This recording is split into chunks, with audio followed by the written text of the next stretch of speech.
everyone, and welcome back to the Financial Podcast. I'm your host, Olivia.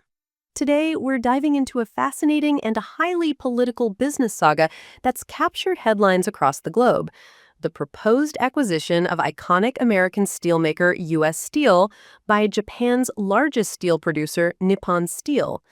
This nearly $15 billion bid has been anything but straightforward, involving intense scrutiny, political maneuvering, and a spotlight on national security and the future of American industry. We've seen this deal pass through the hands of one U.S. administration only to land squarely in the lap of the next, creating significant uncertainty along the way. The story began back in December of 2023, when Nippon Steel announced its ambitious plan to acquire U.S. Steel for approximately $15.9 billion. This was a bold move, signaling a desire for significant expansion into the U.S. market. However, almost immediately, the proposal faced considerable headwinds. Concerns were raised from various quarters, particularly regarding foreign ownership of what is viewed as a critical American asset, one with deep historical roots and strategic importance. Things took a decisive turn when the deal reached the desk of then-President Joe Biden. In his final weeks in office, President Biden took a strong stance, effectively blocking the proposed acquisition. The reason cited for this action was national security. His administration defended this review process, stating it was essential to protect America's security interests, its critical infrastructure, and its vital supply chains. The move was significant and underscored the administration's view of the strategic importance of domestic steel production. Following this block by the Biden administration, the two companies, U.S. Steel and Nippon Steel, didn't stand idly by. They filed a lawsuit against the Biden administration, characterizing the intervention as illegal interference. Their argument was that President Biden opposed the deal, at least in part as he was running for re-election. They suggested this opposition was aimed at gaining favor and support from influential groups like the United Steelworkers Union, which represents employees at U.S. Steel, and had voiced strong objections to the takeover. Both President Biden and later President Trump had initially articulated concerns about a key American industry falling under foreign ownership. Now, fast forward, and the situation has evolved dramatically with President Trump back in the White House. Initially, President Trump also expressed a clear and strong opposition to the deal. As recently as December, he was quoted as being totally against the once great and powerful U.S. Steel being bought by a foreign company. His stance mirrored some of the nationalistic sentiment surrounding the protection of American industries. However, over time, his tone began to soften. By February, President Trump started suggesting a different path forward. Instead of an outright purchase, he floated the idea that Nippon Steel might instead make a substantial investment in U.S. Steel. This subtle shift suggested a potential opening for some form of collaboration or financial arrangement, even if not the full acquisition initially planned. Adding another layer to this complex process, just last month, President Trump ordered a new national security review of Nippon Steel's proposed bid. This review was assigned to the Committee on Foreign Investment in the United States, or CFIUS. CFIUS is the government body responsible for analyzing the national security implications of foreign takeovers of U.S. companies. CFIUS was given a 45-day time frame to conduct its assessment and submit its recommendations directly to President Trump. Sources indicate that CFIUS completed its review and informed the White House this week. The crucial finding from CFIUS was that the security risks associated with the deal could in fact be addressed. This conclusion removed a significant hurdle and moved the final decision directly to President Trump's desk, setting the stage for his recent announcement. On Friday, President Donald Trump made a highly anticipated announcement, publicly expressing his support for a planned partnership between U.S. Steel and Nippon Steel. He conveyed this endorsement via a post on his social media platform, Truth Social. In his statement, President Trump asserted that this planned partnership would ensure that U.S. Steel will remain in America and keep its headquarters in the great city of Pittsburgh.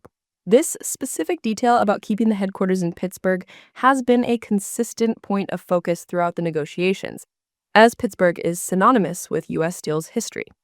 President Trump also provided specific figures and projections associated with this potential partnership. He claimed it would lead to the creation of at least 70,000 jobs and contribute an impressive $14 billion to the U.S. economy. Furthermore, he highlighted a potential $14 billion investment by Nippon Steel into U.S. Steel's operations. This investment, he noted, would include up to $4 billion dedicated to building a new steel mill. According to Trump, the majority of this significant investment would be made within the next 14 months. Adding a touch of political theater, he also mentioned his intention to hold a rally at a U.S. Steel facility in Pittsburgh next Friday. Despite this seemingly positive endorsement from President Trump, his statement notably used the term partnership rather than explicitly approving the full acquisition that Nippon Steel has been pursuing since the initial announcement. This choice of wording has created some ambiguity. It remains unclear whether planned partnership signifies the full multi-billion-dollar takeover or some alternative arrangement. The sources indicate that the specific details of the deal structure are still not clear, even after Trump's endorsement. Neither company immediately provided a detailed explanation of how this partnership would be structured following Trump's announcement. Executives from both companies are reportedly seeking clarification from the White House regarding the extent of ownership Nippon Steel would be allowed to take.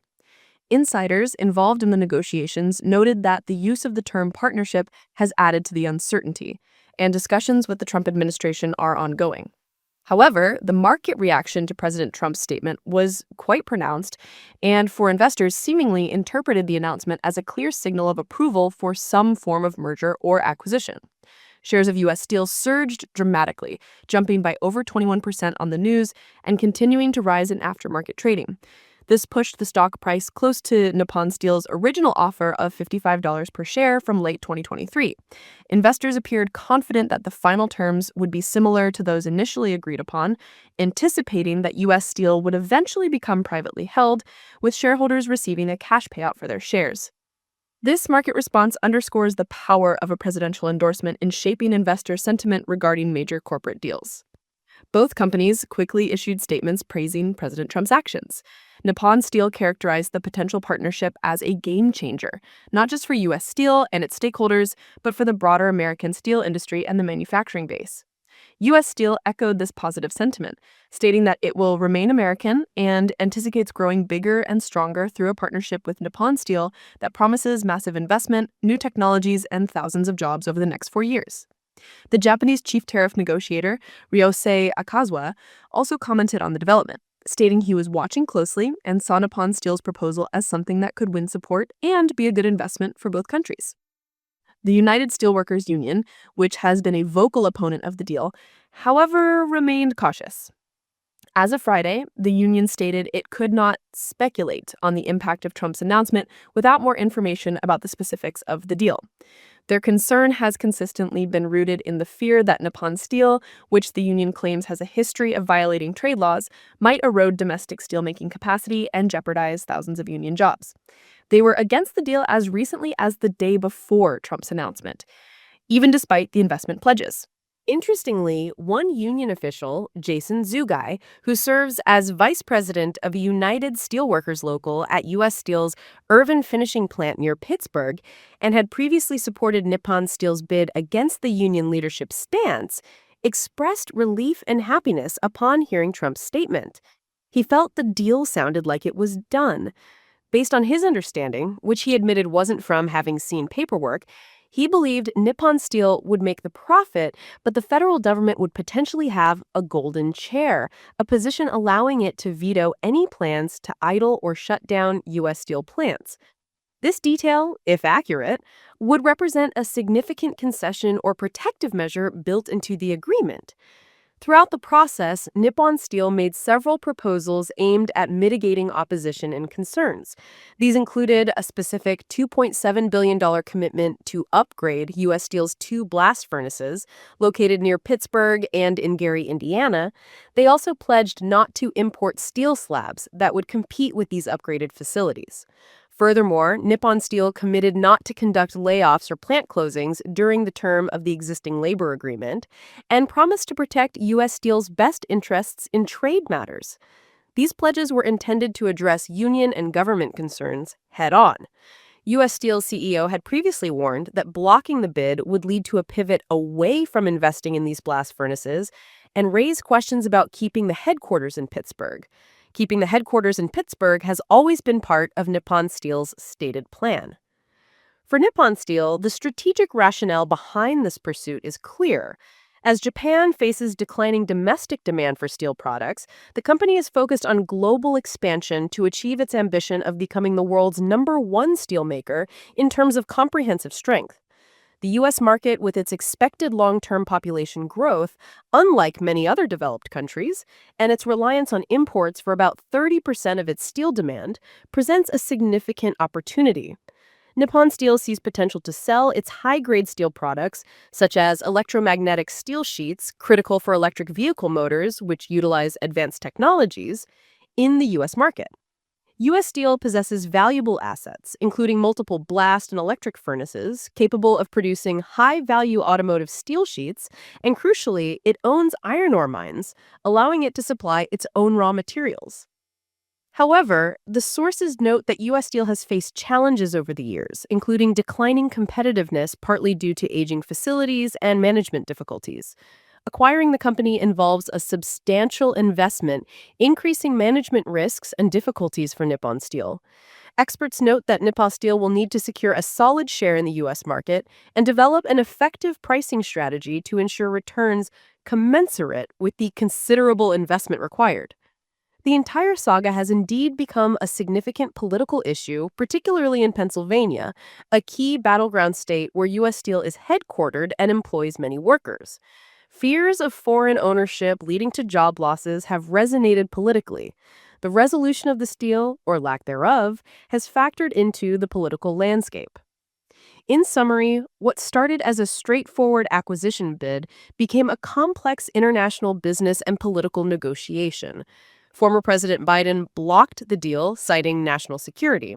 President Trump, after initial opposition and a subsequent national security review, has now expressed support for what he calls a planned partnership, citing job creation and economic benefits while emphasizing that U.S. Steel will remain in America with its headquarters in Pittsburgh. This has spurred a positive reaction in the stock market, interpreting it as a green light for the acquisition, but the exact structure and details of this planned partnership remain, for now, unclear, and discussions continue. The United Steelworkers Union maintains its opposition based on its concerns.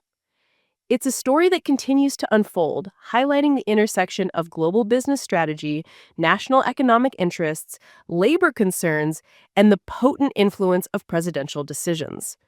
We'll certainly be keeping a close eye on how the details of this planned partnership materialize and what it ultimately means for U.S. Steel, Nippon Steel, American workers, and the global steel market. That's all for today's episode of the Financial Podcast. Thank you for tuning in. I'm Olivia, and I hope you'll join me again next time for more insights into the world of finance and business. Goodbye for now.